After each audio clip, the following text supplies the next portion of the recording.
everyone, welcome to Couple Stack Byte.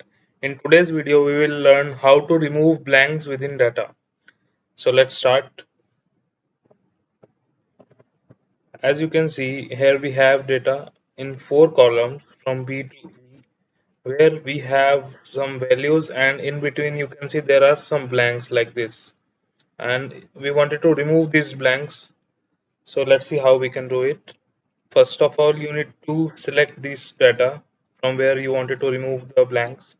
Now, once you select, press F5, which will take you to go to spatial.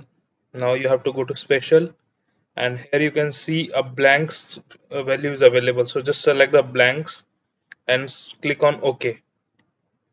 So now as you can see, whatever values have no values, like it's a blank cells, will get selected. Now simply press Control and minus from your keyboard. So what will happen, whatever is, you can see these selected value blank values or blank cells will get removed.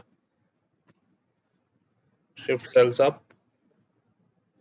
So after pressing Control minus, this pop-up box will come. Here you have to select Shift cells up, click OK.